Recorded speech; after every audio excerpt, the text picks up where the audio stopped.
हमारे भारतवर्ष के इतिहास में बहुत सी महिलाओं ने अपना महत्वपूर्ण योगदान दिया है।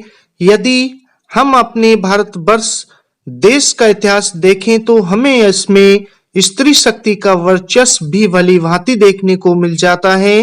भारतीय इतिहास में हुए बड़े बड़े एवं ऐतिहासिक युद्धों में भी हमारे देश की रानियों ने भी अपना सब कुछ न्योछावर करके अपने आने वाले पीढ़ियों के लिए एक स्वतंत्रता प्रदान की है।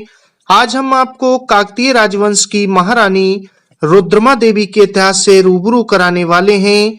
एक स्त्री होकर भी रुद्रमा देवी ने काकतीय राजवंश की कुशल रूप से स्थापना की थी। इन्होंने अपने शासनकाल में अपनी प्रजा के लिए बहुत से महत्वपूर्ण कार्यों को किया था।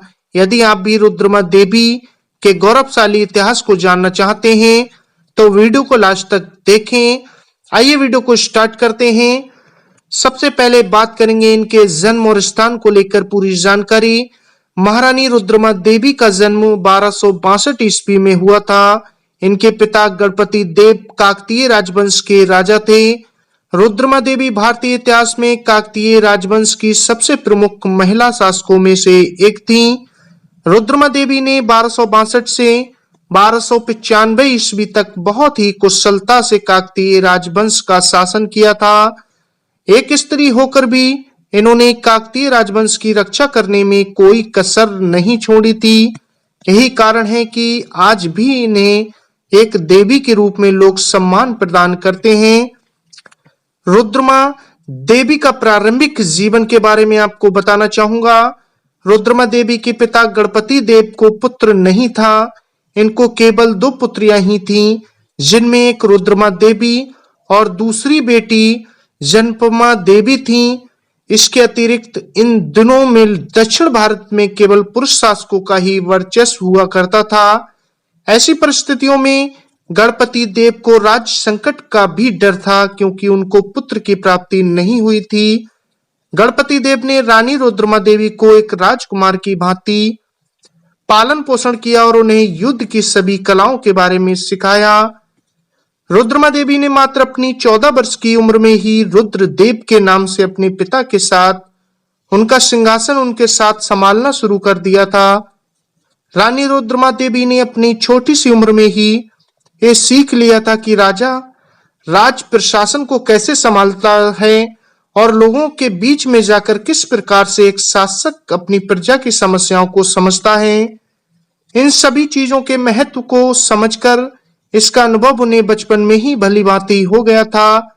महाराज गणपति देव की मृत्यु के बाद रुद्रमा देवी का पूरे रीति रिवाजों के साथ राज्याभिषेक किया गया और उन्हें काकतीय राजवंश का संपूर्ण रूप से शासक घोषित कर दिया गया। इन्होंने रुद्रदेव के पुरुष शासक के रूप में अपना शासन करना शुरू किया। यहाँ तक कि इन्होंने कलाकारों और श्रमिकों द्वारा बनाई गई शिलालेखों में अपने पुरुष नाम का उपयोग करने के लिए कहा। वह एक पुरुष शासक के भांति अपनी प्रजा के सार्वजनिक बैठकों में शामिल भी होने लगी थीं। वहीं बात करेंगे रुद्रमा देवी के विवाह के बारे में। चालुक्य के राजकुमार वीरभद्र से राजकुमारी रुद्रमा देवी का विवाह संपन्न हुआ। रुद्रमा और वीरभद्र का विवाह एक क्षेत्रीय गठबंधन के लिए राजनीतिक विवाह के रूप में जाना जाता है। वीरभद्र महारानी रुद्रमा देवी के शासनकाल को संभालने में उनका कोई भी सहयोग नहीं किया था। रुद्रमा देवी के लिए वीरभद्र अनुपयुक्त व्यक्ति था, मगर वीरभद्र और रुद्रमा देवी की 2 बेटियां भी हुई थीं। काकतीय साम्राज्य पर हमला और रुद्रमा देवी का योगदान। काकतीय साम्राज्य पर एक वक्त ऐसा आया जब महारानी रुद्रमा देवी के शासनकाल पर कई छोटे शासकों और रईस विद्रोहियों ने उनका विरोध करना शुरू कर दिया और इस विरोध में इनके कुछ संबंधियों का भी सहयोग था। काकतीय साम्राज्य के सभी दुश्मनों ने योजना बनाकर एक बार रुद्रमा देवी के साम्राज्य को घेरना शुरू कर दिया था, मगर इस विषम परिस्थिति में भी रुद्रमा देवी ने अपनी साहस और बुद्धिमत्ता का भली भांति परिचय दिया। अपने सभी दुश्मनों का उन्होंने पूरी शक्ति से सामना किया और एक रानी के रूप में उन्होंने अपने सिंहासन को अपने लायक साबित किया। एक बार फिर रुद्रमा देवी के शासनकाल में देवगिरी और यादव शासकों ने दंपति साम्राज्य को जीतने का प्रयास किया, परंतु रुद्रमा देवी ने अपने दृढ़ संकल्प से उनके प्रयासों को विफल कर दिया। रुद्रमा देवी ने अच्छे प्रशासन, अच्छी न्याय व्यवस्था, प्रशासकों में समानता और शांति का प्रयास करते हुए अपने शासनकाल को 4 दशकों तक सफलतापूर्वक सुचारू रखा था। यही कारण है कि उनके शासनकाल के दौरान इतिहासकारों ने आंध्र के इतिहास में इसे स्वर्णिम काल का रूप बताया था। रुद्रमा देवी के जीवन में हुई कुछ महत्वपूर्ण घटनाएं। काकतीय साम्राज्य के शासनकाल में उनके कई मित्र राष्ट्रों ने महारानी रुद्रमा देवी को अपने रानी के रूप में स्वीकार नहीं किया था। इसके अतिरिक्त उनका विद्रोह भी किया, लेकिन रानी रुद्रमा देवी ने अपनी ओर उठ रहे विद्रोह को दबा दिया और काकतीय साम्राज्य की ढाल बनकर खड़ी रहीं। वीरभद्र से विवाह के बाद उनका वैवाहिक जीवन बस कुछ ही क्षणों के लिए खुशहाल रहा। वीरभद्र की मृत्यु के बाद रानी रुद्रमा देवी का जीवन सुखमय हो गया था। रानी रुद्रमा देवी ने अपने पोते प्रताप रुद्र देव को 1280 में काकतीय साम्राज्य का युवराज बनाया। 1285 में यादवों, चोलों और होयसलों ने काकतीय साम्राज्य पर हमला करना चाहा और काकतीय राज को अपने अधीन करने के लिए युद्ध नीति तैयार करने लगे, मगर प्रताप रुद्रदेव और रुद्रमा देवी ने मिलकर इन सभी विषम परिस्थितियों का सफलतापूर्वक सामना किया। महारानी रुद्रमा देवी ने ओरुगलू किले का निर्माण करवाया था, मगर कुछ इतिहासकारों का मानना है कि गोलकुंडा के किले का निर्माण महारानी रुद्रमा देवी के हाथों से ही शुरू किया गया था। रुद्रमा देवी के जीवन से प्रेरित होकर बनी फिल्म रुद्रमा देवी। तेलुगु फिल्म निर्देशक गुणाशेखर ने तेलुगु ऐतिहासिक फिल्म रुद्रमा देवी का निर्देशन किया। गुणाशेखर ने रुद्रमा देवी फिल्म को तेलुगु के इतिहास में हुई सच्ची घटनाओं से प्रेरित होकर बनाया था।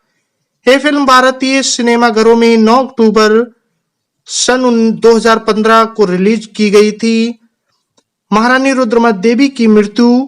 इस साहसी महारानी की मृत्यु अंबादेव से लड़ते हुए संभवत 1289 में हुई थी, मगर कुछ लोगों का कहना है कि इनकी मृत्यु 1295 ईस्वी में हुई थी। महारानी रुद्रमा देवी ने अपने 2 पुत्रियों में से एक पुत्री के बेटे को काकतीय साम्राज्य का कुमार बनाया था। हमारे देश में बहुत सी महारानियों ने अपने साम्राज्य की स्वतंत्रता के लिए बलिदान दिया है। उन सभी साहसी स्त्रियों के बलिदान को हमें सदैव याद रखना चाहिए। महारानी रुद्रमा देवी भी अपने कर्तव्यों से कभी भी पीछे नहीं हटी और अपने साम्राज्य के लिए एक ढाल बनकर खड़ी रहीं। तो दोस्तों, कैसे लगी आपको रुद्रमा देवी के जीवन से संबंधित ये जानकारी? अगर आपको ये स्टोरी पसंद आए तो नीचे दिए कमेंट्स बॉक्स में अपनी राय जरूर साझा करें। मिलते हैं फिर नेक्स्ट वीडियो में नेक्स्ट स्टोरी के साथ। आपने अपना कीमती वक्त दिया, तब तक के लिए धन्यवाद।